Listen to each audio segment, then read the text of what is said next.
시청자 여러분 안녕하십니까. 박정희의 발자취 제10부입니다.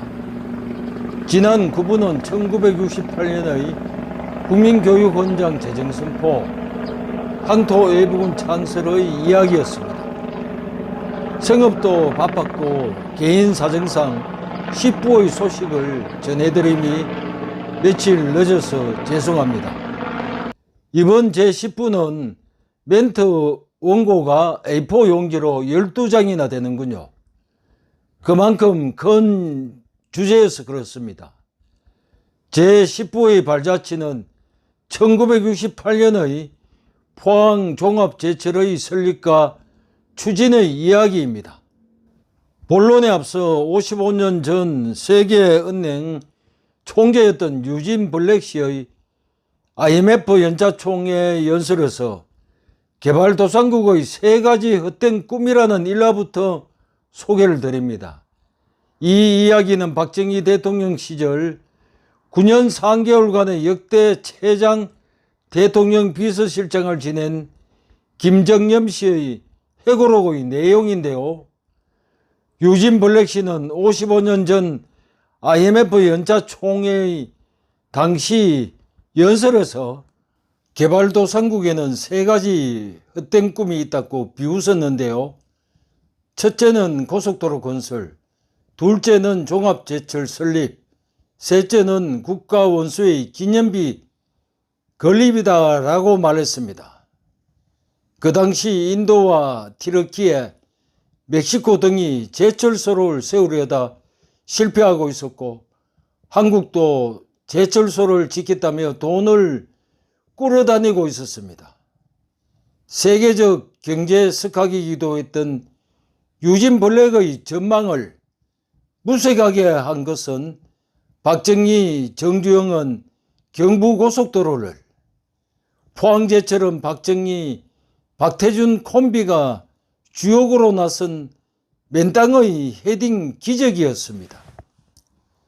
맨땅의 헤딩이라고 하면 개발시대 막무가내식 밀어붙이기점으로 치부하지만 박정희의 경제개발 5개년 계획은 막무가내식이 아닌 작심과 치밀한 계획과 실행력의 결과였고, 결국 대한민국을 전 세계가 깜짝 놀랄 위치에 올려놓았으며 그야말로 절망을 멀리한 위대한 비전 달성의 여정이었습니다.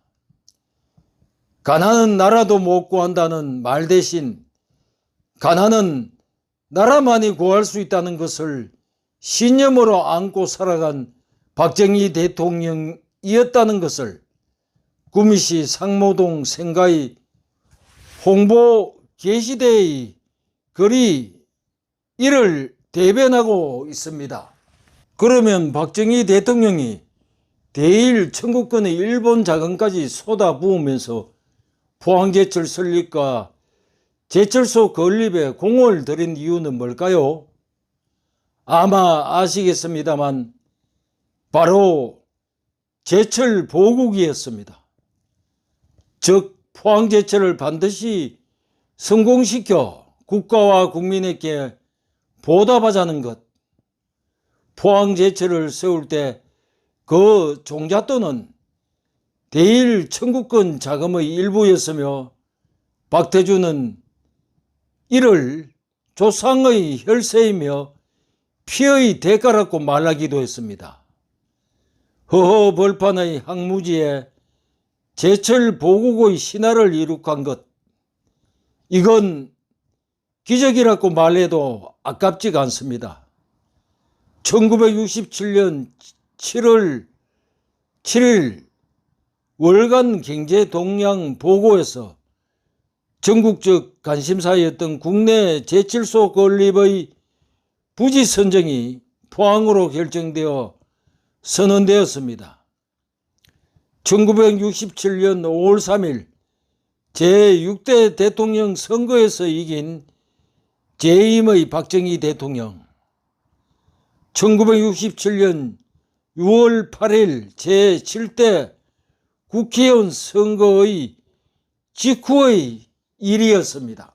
당시 선거전에서 공업단지 유치 선거 공약 경쟁이 치열했고 이우락은 울산, 김종필은 충남 서천, 또 다른 사람은 경남 삼천포 유치전을 펼쳤고 지역민들은 장밋빛 미래의 부푼 꿈을 꾸기도 했습니다.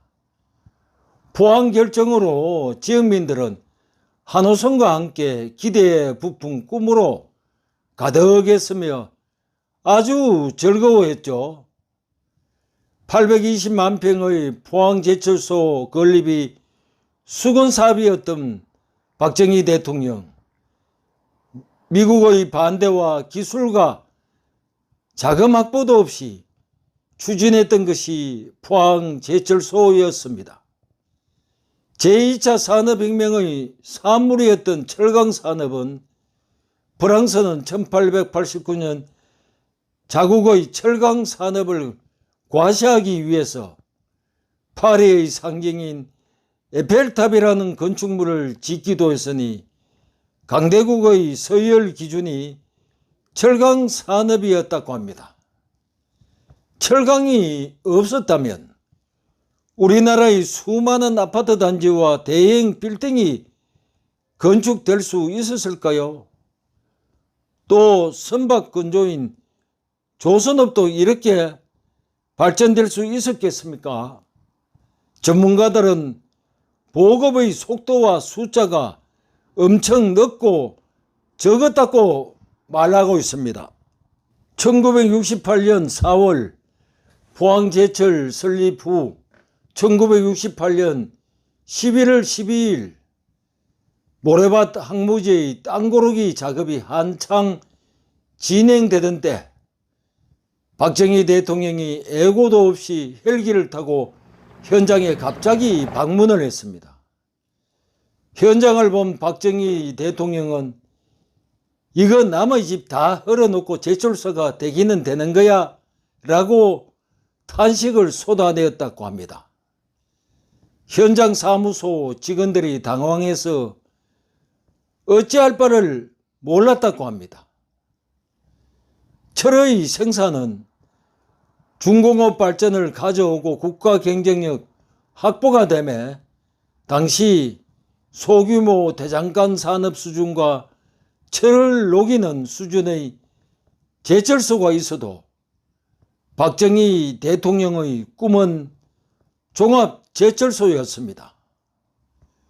당시 우리 한국의 철 생산량은 북한의 5분의 1 수준이었으니 박정희 대통령이 얼마나 답답해했겠습니까? 자주국방은 산업이 뒷받침되어야 하며 철 생산은 필수적이죠. 1965년 존슨 대통령의 초청으로 베트남 파병 문제로 미국 방문 시에 박정희 대통령은 미국 펜실베니아 주에 있는 피츠버그 철강단지를 방문 관찰했다고 합니다. 박정희 대통령은 적자기업을 성장시키라고 임명했던 대한중석의 박태준 사장에게 빈곤 타파와 경제 부흥을 위해서 일간 제철소 건립이 필수적이야. 참고로 일간 제철소는 제선, 제강, 압연의 세 공정을 모두 갖춘 제철소를 말하며 제선은 철강석과 유연탄 등을 고로에 넣고 샘물을 뽑아내는 공정, 제강은 액체인 샘물에서 여러 불순물을 제거하는 공정, 압연은 샘물을 커다란 세판 슬래브 형태로 뽑아낸 후 높은 압력을 가하는 과정을 말합니다. 다시 박정희 대통령이 박태준에게 나는 임자를 잘 알아. 어떤 어려움이 있더라도 국가와 민족을 위해 아무 소리 말고 맡아주게. 이렇게 해서 박태준이 포항제철 초대 사장이 된 것이었습니다. 도전하면 결실을 얻으리라는 믿음으로라는 슬로건을 가진 현장 건설사무소의 애칭이 사막의 여우 독일 탱크 부대라는 눈멜 이름을 딴 눈멜 사무소였다고 합니다. 포항제철소 건립의 기초공사 중에 미국 세계은행의 차관 계획이 무산되었는데 그 이유는 국제 경쟁이라는 입장에서 볼 때 장난감 같은 것, 또 부실 기업을 하나 더 만드는 것밖에 안 돼라며 평가절하였다고 합니다. 당시 동아일보 기사 제목은 공업 입국의 암초, 종합제철 연기였다고 하니 박정희 대통령과 박태준 사장의 심정이 어떠했으리라 짐작이 가기도 하죠. 추후 미국 국제개발처 자료의 평가를 보면 그렇게 큰 규모의 제철소가 빠른 기간 내에 완공되면 다른 나라 기존 제철소의 지위와 확장 계획에 위협적인 요소로 등장할 수 있으며 세계 철강 시장의 가격 구조에 혼란을 초래할 수 있다. 이렇게 되어 있다고 하니 세계 철강업에 한국이 위협적인 존재가 되니 아예 삭을 자른다는 의미로 해석되어집니다. 미국 차관의 무산으로 급히 미국으로 날아간 박태준은 미국 측 협상에서 진전이었고 귀국길에 박태준은 하와이에서 대일 청구권 자금 사용의 아이디어를 얻었고 1969년 12월 2일에 종합제철 건설 대일 차관 계약 체결과 기술 지원 약속을 얻어내고 1970년 4월 1일에 포항제철 1기 설비 종합 착공식을 가지게 되었습니다. 포항제철소 건설은 단군 이래 최대 규모의 공사였는데 차관 무산에서 대일 자금 사용 결정까지 5개월간의 공백과 자금 부족의 위기가 있었습니다. 이 위기 극복을 위해서 최소한의 인원으로 최대한의 공기 단축이라는 박태준의 비상사태 선언의 조치가 있었습니다. 1년 중 3일간의 휴가 반납, 직원의 결혼식도 할 시간이 아까워 작업장에서 사내 결혼식장을 만들어 뜻깊은 결혼식을 진행하기도 했으며 3개월간의 밤낮이 없는 콘크리트 타설 공사를 한 일화도 있었습니다. 이를 지켜본 일본인들이 정말 기적적이라고 탄성을 자아냈다고 합니다. 무려 5년간의 공사 기간을 마치고 화로에서 샘물이 쏟아지게 하는 철강석 원료 공급이 불투명해서 또 한 번의 위기가 찾아왔습니다. 진퇴양난의 상황이 찾아온 거죠. 그 당시 제1기 공정의 포항제철이 소규모 제철소라는 인식과 제대로 된 제철소가 될 것인가 라는 미래에 대한 불안정성 때문에 세계 철강 원료 공급사로부터 문전박대를 당했는데요. 우여곡절 끝에 호주의 벨람비 석탄 회사와 장기 철강 석탄 공급 계약으로 위기를 넘기게 되었습니다. 이제 마지막 작업은 삼천도시의 온도를 견디는 용광로 내의 내화 벽돌 쌓기인데 0.01mm의 오차도 허용되지 않는 공사를 마치고 용광로에 태양열로 점화시킨 불을 넣는 화입식, 드디어 화입식을 마쳤습니다.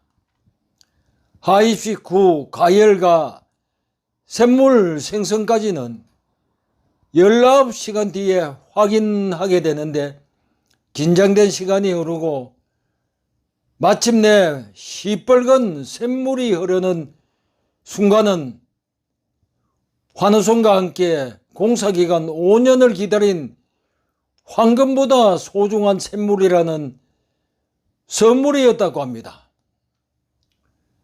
드디어 우리나라도 용광로가 있는 나라가 되었구나 하는 국가적 경사였다고 하며 이를 가리켜서 황무지에서 일군 샘물 포철 신화라고 하게 되었습니다. 마침내 포항종합제철 1기 설비종합 준공식을 1973년 7월 3일에 박정희 대통령의 국내외 공로자 훈포장 수여와 함께 가졌으니 얼마나 기쁜 일인지는 느낌이 오시죠? 선진국의 종합제철소는 1000만 톤의 조광 능력을 가졌는데 비록 103만 톤 생산 설비이지만 제1기 포항종합제철소는 그야말로 무에서 유의 창조였으며 바로 기적이었습니다.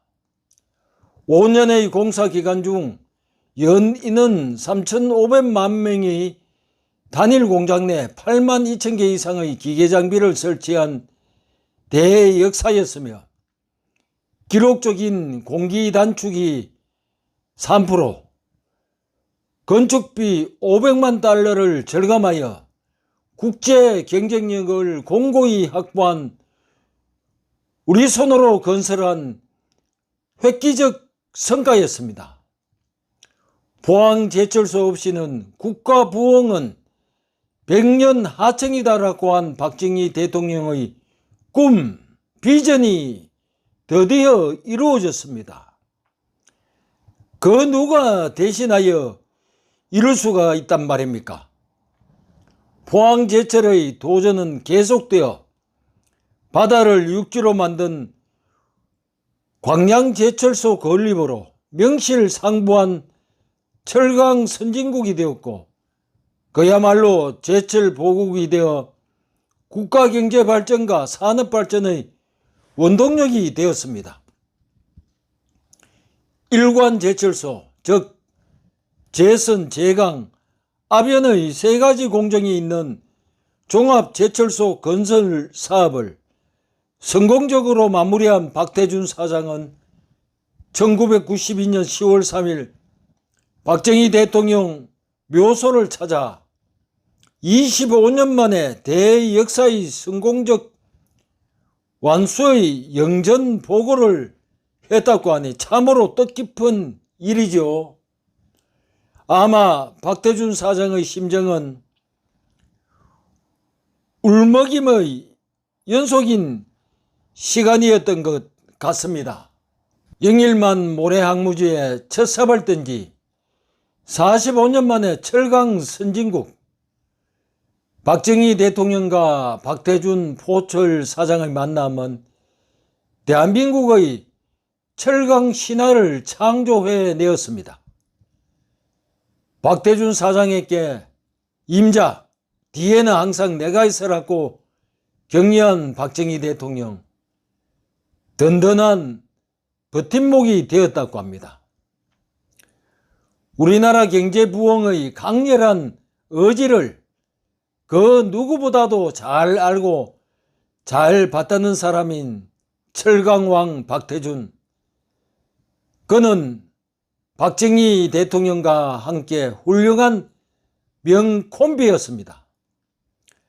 철강 선진국이 된 대한민국의 철강 역사는 경험, 자본, 기술도 없는 불모지였지만 선진국의 냉대를 멀리하고 불가능을 가능으로 만든 한편의 위대한 드라마였습니다. 박정희 대통령의 발전주의 국가 모델의 한 분야 중 어떤 이 바로 포항제철소 설립과 추진 이야기인 것 같습니다. 1968년 포항제철 설립 후 7년 후인 1975년에 포철은 세계 철강업계 46위, 22년 뒤인 1990년에 서성격인 일본 철강산업의 대표인 신일본제철을 제치고 세계 1위의 자리를 차지했으니 일본을 알자는 지일, 일본을 이용하자는 용일, 일본을 이기자는 그 길의 살아있는 역사적 표본이며 이것이 바로 한강의 기적의 원천이 되었습니다. 2022년 2월 세계 지식재산권 기구 WIPO는 글로벌 혁신지수 발표에서 1위 스위스, 2위 미국, 3위 스웨덴, 4위 영국, 5위 네덜란드, 6위가 바로 한국이었으며 일본은 10위권에도 들지도 못했다고 합니다. 2023년 기업의 핵심 경쟁에서도 일본에 앞서고 있는 것이 바로 한국의 위치입니다. 대한민국은 이제 산업화와 민주화를 함께 이룩한 선진국이 되었지만 후진성을 면치 못하는 정치의 질적 수준이 문제라고 전문가들이 지적하며 개탄스러움을 금치 못하며 특집 제10부의 이야기를 여기서 끝을 맺습니다. 시청에 감사를 드리며 행복과 건강을 빌어드립니다.